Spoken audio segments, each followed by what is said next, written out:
Capítulo 3. A Toca. Rony, murmurou Harry, deslizando furtivamente até a janela e abrindo-a de modo que pudessem conversar através das grades. Rony, como foi que você... Que é... O queixo de Harry caiu quando o impacto do que via o atingiu por inteiro. Rony estava debruçado na janela traseira de um velho carro turquesa estacionado no ar. Do banco dianteiro, sorriam para Harry, Fred e George, os irmãos gêmeos de Rony, mais velhos que ele. — Tudo bem, Harry? Perguntou George. — Que é que está acontecendo? Perguntou Rony. — Por que você não tem respondido às minhas cartas? Convidei-o a vir nos visitar umas 12 vezes, e então papai chegou em casa e disse que você tinha recebido uma advertência oficial por usar mágica na frente de trouxas. — Não fui eu. E como é que ele soube? Ele trabalha no ministério. Você sabe que não temos permissão para usar mágica fora da escola. Olha quem fala, respondeu Harry, olhando para o carro que flutuava. Ah, isto não conta, respondeu Rony. É só emprestado. É do papai. Não fomos nós que o enfeitiçamos. Mas fazer mágica na frente desses trouxas com quem você mora... Eu já disse que não fiz, mas vai levar muito tempo para explicar agora. Olha, será que você pode avisar em Hogwarts que os Dursley me trancaram e não vão me deixar voltar? E, é claro, não posso sair usando mágica, porque o ministério vai achar que é a segunda mágica que faço em 3 dias. E aí... Pare de falar coisas sem sentido, disse Rony. Viemos levá-lo para casa conosco. Mas vocês também não podem me tirar usando mágica. Não precisamos, disse Rony, indicando com a cabeça o banco dianteiro do carro e sorrindo. Você esqueceu quem foi que eu trouxe comigo. Amarre isso nas grades, mandou Fred, atirando a ponta de uma corda para Harry. Se os Dursley acordarem, estou morto, comentou Harry, enquanto amarrava a corda bem firme em volta da grade e Fred acelerava o carro. Não se preocupe, falou Fred, e dê distância. Harry recuou para as sombras próximas a Edviges, que parecia ter percebido como aquilo era importante e ficou parada e silenciosa. O carro roncou cada vez mais alto e, de repente, com um ruído de trituração, as grades foram totalmente arrancadas da janela, enquanto Fred continuava a subir no ar. Harry correu à janela e viu as grades balançando a pouco mais de 1 metro do chão. Rony, ofegante, guindou-as para dentro do carro. Harry escutava ansioso, mas não vinha o menor ruído do quarto dos Dursley. Depois que as grades foram guardadas no banco traseiro do carro, ao lado de Rony, Fred deu marcha ré até chegar o mais próximo possível da janela de Harry. — Entre, convidou Rony. — Mas todo o meu material de Hogwarts, minha varinha, minha vassoura... Onde está? — Trancado no armário embaixo da escada, e não posso sair deste quarto.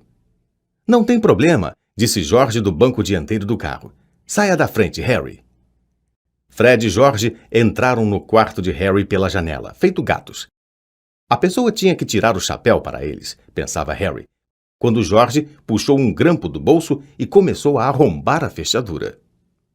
Tem muito bruxo que acha que é uma perda de tempo conhecer macetes de trouxas como esse, disse Fred. Mas nós achamos que vale a pena aprender essas habilidades, mesmo que sejam um pouco demoradas. A porta fez um clique e se abriu. Então, vamos apanhar o seu malão, e você pega o que precisar do seu quarto e passa para o Rony, murmurou George. Cuidado com o último degrau, ele range, murmurou Harry para os gêmeos, que desapareceram no corredor escuro.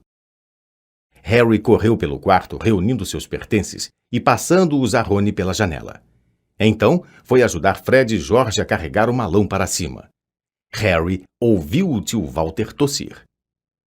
Finalmente, ofegantes, eles chegaram ao alto da escada e carregaram o malão pelo quarto de Harry até a janela aberta. Fred pulou a janela de volta ao carro para puxar o malão com Rony, enquanto Harry e George o empurravam pelo lado de dentro. Pouco a pouco, o malão deslizou pela janela. Tio Walter tossiu outra vez. Mais um pouquinho, arfou Fred, que estava puxando o malão para dentro do carro. Mais um bom empurrão. Harry e George jogaram os ombros contra o malão e ele deslizou da janela para o assento traseiro do carro. Muito bem, vamos, cochichou George. Mas quando Harry subia no parapeito da janela, ouviu um guincho alto atrás dele, seguido imediatamente pela voz trovejante do tio Walter. Essa coruja desgraçada! Eu esqueci a Edviges. Harry precipitou-se de volta ao quarto na hora em que a luz do corredor se acendeu, agarrou a gaiola, correu à janela e passou-a a Rony. E estava subindo de volta na cômoda quando o tio Walter socou a porta destrancada e ela se escancarou. Por uma fração de segundo, o tio Walter parou emoldurado pelo portal. Em seguida, deixou escapar um urro como o de um touro enfurecido e atirou-se contra Harry, prendendo-o pelo tornozelo. Rony, Fred e George agarraram os braços de Harry e o puxaram com toda a força que tinham. Petúnia! Berrou o tio Walter. Ele está fugindo! Ele está fugindo!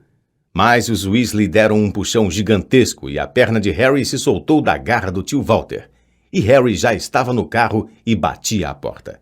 Pé na tábua, Fred! Gritou Rony e o carro disparou de repente em direção à lua. Harry não conseguia acreditar. Estava livre. Baixou a janela. O ar da noite chicoteou seus cabelos e ele virou a cabeça para contemplar os telhados da Rua dos Alfeneiros que desapareciam ao longe. Tio Walter, tia Petúnia e Duda estavam todos debruçados, estupefatos, na janela de Harry. Vejo vocês no próximo verão! Gritou Harry. Os Weasley soltaram gargalhadas e Harry se acomodou no banco, sorrindo de orelha a orelha.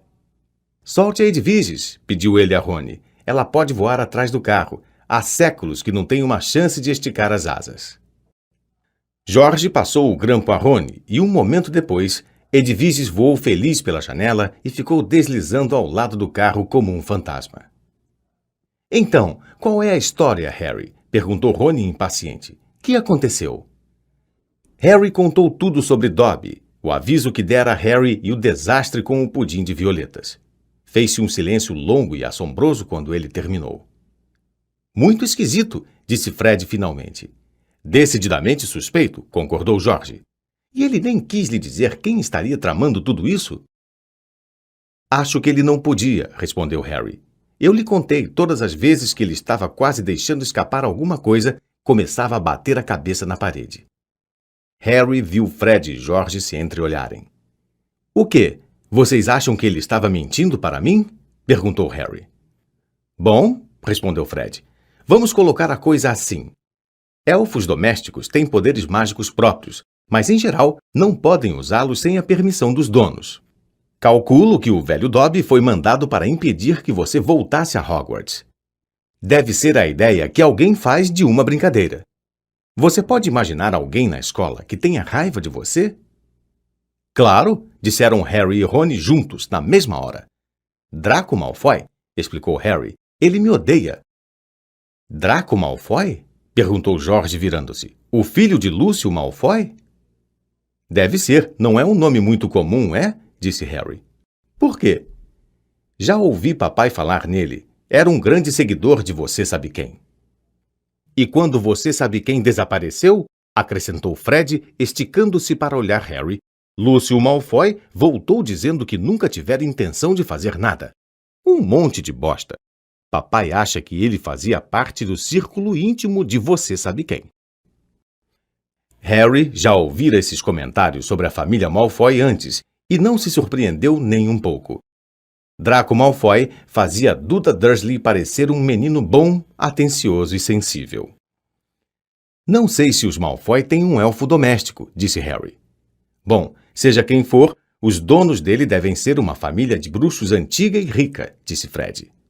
É, mamãe sempre desejou que a gente tivesse um elfo doméstico para passar a roupa, comentou George. Mas só o que temos é um vampiro velho e incompetente no sótão, e gnomos por todo o jardim. Elfos domésticos combinam com grandes casas senhoriais, castelos e lugares do gênero. Você não toparia com um na nossa casa. Harry estava calado. A julgar pelo fato de que Draco Malfoy em geral tinha do bom e do melhor, a família devia rolar em dinheiro de bruxo. Ele podia até imaginar Malfoy se pavoneando por uma grande casa senhorial. Mandar o criado da família impedir Harry de voltar a Hogwarts também parecia bem o tipo de coisa que Malfoy faria. Ele teria sido tão burro a ponto de levar Dobby a sério? Em todo caso, fico contente que a gente tenha vindo buscá-lo. Eu estava ficando realmente preocupado quando você não respondeu minhas cartas. Primeiro pensei que tinha sido culpa de Arrow. Quem é Arrow? Nossa coruja. Ele é velhíssimo. Não seria a primeira vez que desmaia ao fazer uma entrega. Então, tentei pedir o Hermes emprestado. Quem? A coruja que mamãe e papai compraram para Percy quando ele foi nomeado monitor, explicou Fred do banco da frente. Mas Percy não quis me emprestar. Disse que precisava dele. Percy anda se comportando de forma muito estranha este verão, disse George franzindo a testa. E tem despachado um bocado de cartas e passado um tempão trancado no quarto. Quero dizer, tem limite o número de vezes que a pessoa pode querer dar brilho num distintivo de monitor. Você está se afastando demais para o oeste, Fred, acrescentou, apontando a bússola no painel do carro. Fred corrigiu o rumo girando o volante. E seu pai sabe que você está dirigindo o carro? Perguntou Harry, já adivinhando a resposta. Ah, não, disse Rony. Ele teve que trabalhar hoje à noite. Com sorte, conseguiremos guardar o carro de volta na garagem antes que mamãe note que saímos com ele. Afinal, o que é que seu pai faz no Ministério da Magia? Ele trabalha no departamento mais monótono de todos, disse Rony. O do controle do mau uso dos artefatos dos trouxas. O quê? Tratam do feitiço lançado em objetos feitos pelos trouxas, sabe? No caso de acabarem indo parar numa loja ou numa casa de trouxas. Como no ano passado. Uma velha bruxa morreu e o seu serviço de chá foi vendido a uma loja de antiguidades. Uma mulher trouxa comprou o serviço, levou para casa e tentou servir chá aos amigos. Foi um pesadelo. Papai ficou trabalhando depois do expediente durante semanas. O que aconteceu? O bule de chá endoidou e espirrou chá fervendo para todo lado, e um homem foi parar no hospital com as pinças de açúcar presas no nariz. Papai quase ficou louco. Só existe ele e um velho bruxo chamado Perkins no escritório, e os dois tiveram que usar feitiços para apagar lembranças e outros tipos de recursos para abafar o caso. Mas o seu pai, este carro... Fred riu. Papai é doido por tudo que os trouxas produzem. Nosso barraco de ferramentas é cheio de coisas de trouxas. Ele desmonta um objeto, enfeitiça e torna a montá-lo. Se ele revistasse a nossa casa, teria que se dar ordem de prisão. Mamãe fica danada. Aquela é a estrada principal, disse Jorge, espiando para baixo pelo para-brisa. Estaremos lá em 10 minutos. Antes assim, já está clareando. Uma ligeira claridade rosada tornava-se visível na linha do horizonte a leste. Fred fez o carro baixar um pouco e Harry viu uma colcha de retalhos feita de campos e arvoredos. Moramos um pouquinho fora da cidade, disse George. Ottery St. Catchpole. O carro voador continuava a descer. A auréola escarlate do sol agora brilhava por entre as árvores. Pousamos! Exclamou Fred quando, com um ligeiro solavanco, eles tocaram o chão. Tinham pousado ao lado de uma garagem desmantelada num pequeno quintal e Harry olhou pela primeira vez para a casa de Rony. Parecia ter sido no passado um grande chiqueiro de pedra, a que foram acrescentando cômodos aqui e ali até ela atingir vários andares e era tão torta que parecia ser sustentada por mágica. O que Harry lembrou a si mesmo era provável. 4 ou 5 chaminés estavam encarrapitadas no alto do telhado vermelho. Em um letreiro torto enfiado no chão, próximo à entrada, lia-se A Toca. Em volta da porta de entrada, amontoava-se uma variedade de botas de borracha e um caldeirão muito enferrujado. Várias galinhas castanhas e gordas ciscavam pelo quintal. Não é muita coisa, disse Rony. É maravilhosa, comentou Harry feliz, pensando na Rua dos Alfeneiros. Eles desembarcaram do carro. Agora vamos subir muito quietinhos, recomendou Fred, e esperar mamãe nos chamar para tomar o café da manhã. Então, Rony, você desce correndo e diz: Mamãe, olhe só quem apareceu durante a noite. E ela vai ficar contente de ver o Harry e ninguém vai precisar saber que saímos voando no carro. Certo, concordou Rony. Vamos, Harry, eu durmo no alto. O rosto de Rony ganhou um tom verde esquisito. Seus olhos se fixaram na casa. Os outros 3 se viraram. A senhora Weasley vinha atravessando o quintal, espantando galinhas, E para uma senhora baixa, gorducha, de rosto bondoso, era incrível como estava parecendo um tigre de dentes de sabre. Ah! Exclamou Fred. Essa não! Exclamou George. A senhora Weasley parou diante deles, as mãos nos quadris, olhando de uma cara culpada para a outra. Vestia um avental florido, com uma varinha saindo pela borda do bolso. Muito bem, disse ela. Bom dia, mamãe, disse George, no que ele audivelmente pensou que era uma voz lampeira e cativante. Vocês fazem ideia da preocupação que tive? Perguntou a senhora Weasley num sussurro letal.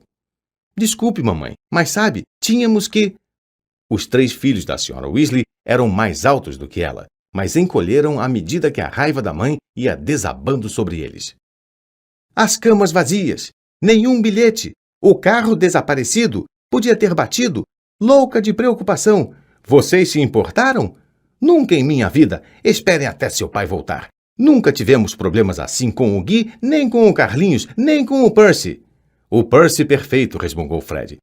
Vocês podiam se mirar no exemplo do Percy, berrou a senhora Weasley, metendo o dedo no peito de Fred. Vocês podiam ter morrido. Podiam ter sido vistos. Podiam ter feito seu pai perder o emprego. Parecia que o sermão estava durando horas. A senhora Weasley ficou rouca de tanto gritar até se virar para Harry, que recuou. Estou muito contente em vê-lo, Harry, querido, disse ela. Entre, venha tomar café.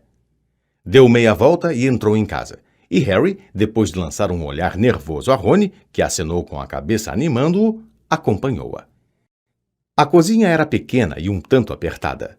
Havia ao centro uma mesa de madeira muito escovada e cadeiras, e Harry se sentou na beirada de uma, espiando à sua volta. Nunca estivera numa casa de bruxos antes. O relógio na parede em frente só tinha um ponteiro e nenhum número. Havia escritas em torno do mostrador coisas assim: hora de fazer chá, hora de dar comida às galinhas e você está atrasado. Havia livros arrumados em fileiras triplas sobre o console da lareira, livros com títulos do gênero Enfeitice o seu próprio queijo, Feitiço no forno e Festas de 1 minuto, um encantamento. E, a não ser que os ouvidos de Harry o enganassem, o velho rádio ao lado da pia acabara de anunciar que o próximo programa era Hora de Encantos, com a popular cantora bruxa Celestina Warbeck. A senhora Weasley batia pratos e panelas preparando o café da manhã um pouco a esmo, lançando olhares feios aos filhos, enquanto atirava salsichas na frigideira. De vez em quando, resmungava coisas como: não sei o que estavam pensando, e eu nunca teria acreditado. Não estou culpando você, querido, ela tranquilizou Harry, servindo 8 ou 9 salsichas no prato dele. Arthur e eu estivemos preocupados com você também. Ainda na outra noite, estávamos falando que iríamos buscá-lo pessoalmente se você não escrevesse a Rony até sexta-feira. Mas, francamente, ela agora acrescentava 3 ovos fritos às salsichas. Atravessar metade do país em um carro ilegal, vocês podiam ter sido vistos. Ela acenou a varinha displicentemente em direção dos pratos na pia, que começaram a se lavar, entrechocando-se de leve ao fundo. Estava nublado, mamãe, exclamou Fred. Você fique de boca fechada enquanto come, ralhou a senhora Weasley. Estavam matando ele de fome, mamãe, disse George. E você, disse a senhora Weasley, mas foi com uma expressão ligeiramente mais branda que ela começou a cortar e passar manteiga no pão para Harry. Naquele momento, surgiu uma distração sob a forma de uma figura pequena, de cabelos vermelhos, que vestia uma longa camisola e apareceu na cozinha, deu um gritinho e saiu correndo outra vez. Gina, disse Rony baixinho para Harry, minha irmã, andou falando em você o verão inteiro. Ela vai querer o seu autógrafo, Harry, disse Fred com um sorriso, mas viu que a mãe o olhava e baixou o rosto para o prato, calando-se. Nada mais foi dito até os 4 pratos ficarem limpos, o que levou um tempo surpreendentemente breve. Putz, estou cansado, bocejou Fred, pousando finalmente a faca e o garfo. Acho que vou me deitar e... Não vai não, retrucou a senhora Weasley. A culpa foi sua se ficou a noite toda acordado. Você vai desgnomizar o jardim para mim. Eles estão ficando completamente rebeldes outra vez. Ah, mamãe! E vocês 2, disse ela, olhando feio para Rony e Fred. Você pode ir se deitar, querido, acrescentou dirigindo-se a Harry. Você não pediu a eles para voarem naquele carro infernal. Mas Harry, que se sentia completamente acordado, disse depressa: Vou ajudar o Rony. Nunca vi fazer uma desgnomização. É muito gentil de sua parte, querido. Mas é trabalho monótono, disse a Sra. Weasley. Agora vamos ver o que Lockhart tem a dizer sobre o assunto. Ela puxou um livro pesado de cima do console.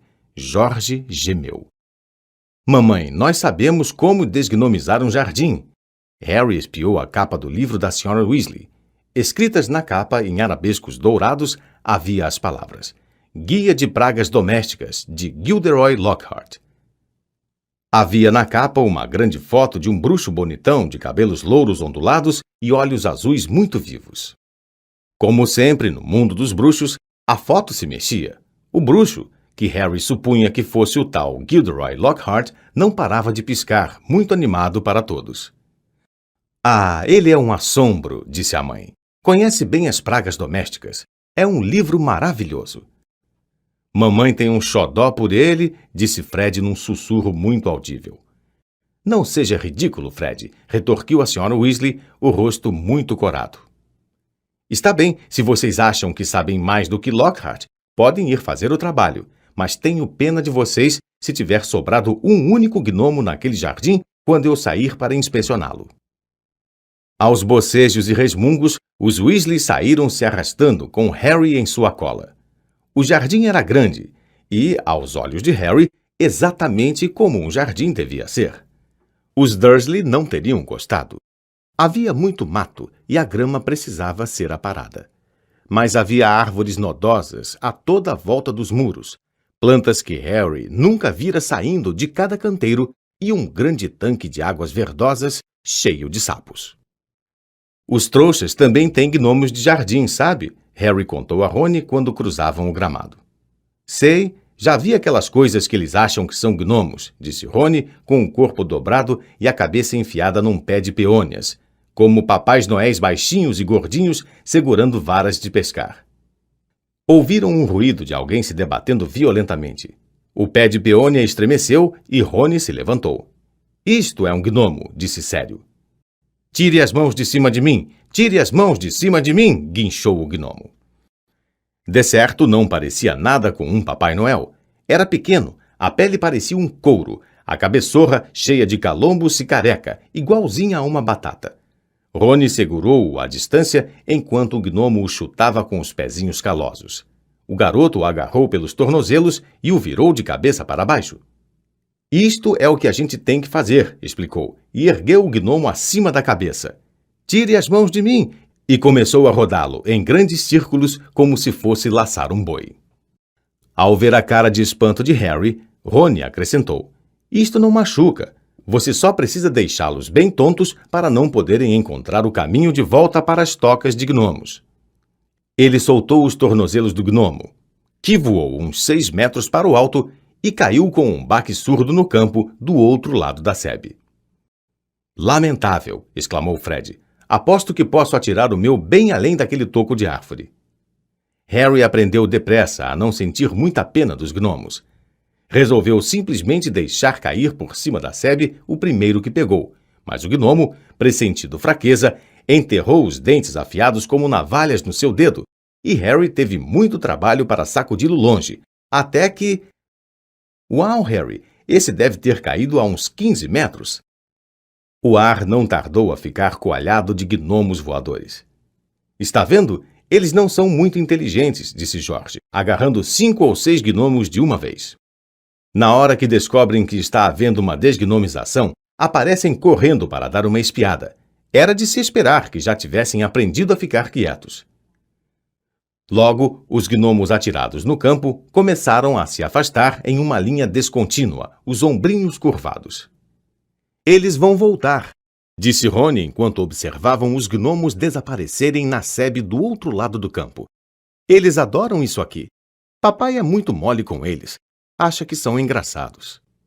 Naquele instante, a porta de entrada bateu. Ele voltou, disse George. Papai está em casa. Os garotos atravessaram correndo o jardim e entraram em casa. O Sr. Weasley estava largado numa cadeira da cozinha, sem óculos e de olhos fechados. Era um homem magro, começando a ficar careca, mas o pouco cabelo que tinha era ruivo como o dos filhos. Usava vestes verdes e longas que estavam empoeiradas e amarrotadas da viagem. Que noite! Murmurou, tateando à procura do bule de chá enquanto todos se sentaram à sua volta. 9 batidas. 9! E o velho Mundungus Fletcher ainda tentou me lançar um feitiço quando eu estava de costas. O Sr. Weasley tomou um longo gole de chá e suspirou. Encontrou alguma coisa, papai? Perguntou Fred ansioso. Só encontrei umas chaves para portas que encolhem e uma chaleira que morde, bocejou o Sr. Weasley. Houve algumas ocorrências feias, mas não foram no meu departamento. Mortlake foi levado para interrogatório sobre umas doninhas muito esquisitas, mas isto foi com a comissão de feitiços experimentais, graças a Deus. Mas por que alguém ia se dar o trabalho de fazer chaves que encolhem? Perguntou George. Só para aborrecer os trouxas, suspirou o Sr. Weasley. Vendem a eles uma chave que encolhe até desaparecer, de modo que nunca conseguem encontrá-la quando precisam.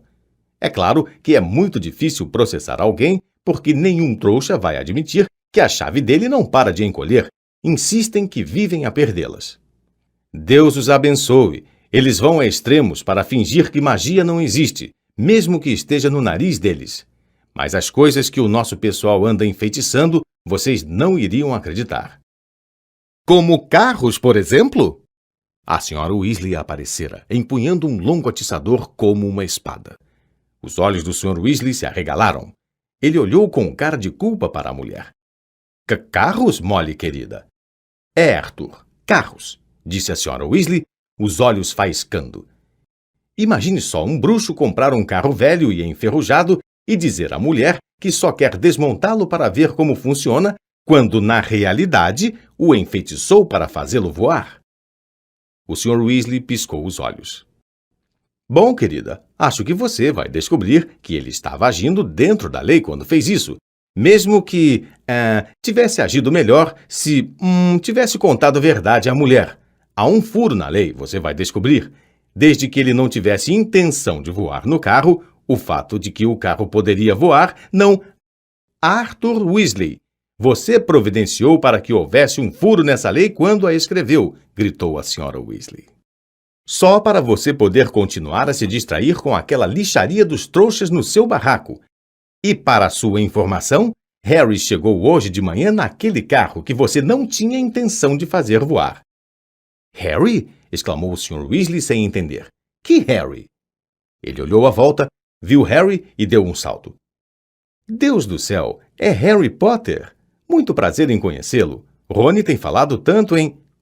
Os seus filhos foram naquele carro até a casa de Harry e voltaram de lá ontem à noite, gritou a Sra. Weasley. Que é que você me diz disso, hein? Vocês fizeram mesmo isso? Perguntou o Sr. Weasley ansioso. E o carro voou bem? Eu quero dizer, gaguejou enquanto voavam faíscas dos olhos da Sra. Weasley, que isso foi muito errado, meninos, muito errado mesmo. Vamos deixar eles discutirem, Rony sussurrou para Harry quando a Sra. Weasley inchou como um sapo-boi. Vamos, vou lhe mostrar o meu quarto. Os dois saíram discretamente da cozinha e seguiram por um corredor estreito até uma escada irregular que subia em zigue-zague pela casa. No terceiro patamar, havia uma porta entreaberta. Harry vislumbrou 2 grandes olhos castanhos e vivos que o espiavam antes da porta fechar com um clique. Gina, explicou Rony, você não sabe como é estranho ela estar tão tímida. Normalmente, ela nunca para de falar. Eles subiram mais 2 lances e chegaram a uma porta com a tinta descascada e uma pequena placa onde se lia Quarto do Ronald. Harry entrou, a cabeça quase tocando no teto inclinado, e piscou os olhos. Era como entrar num forno. Quase tudo no quarto de Rony era de um tom violentamente laranja. A colcha da cama, as paredes e até o teto.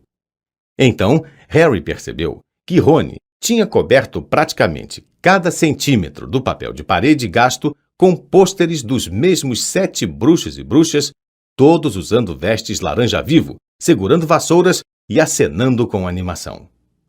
O seu time de quadribol? Perguntou Harry. O Chudley Cannons, disse Rony, apontando para a colcha laranja, que exibia um brasão com 2 enormes 6 pretos e uma bala de canhão em movimento. 9º lugar na divisão.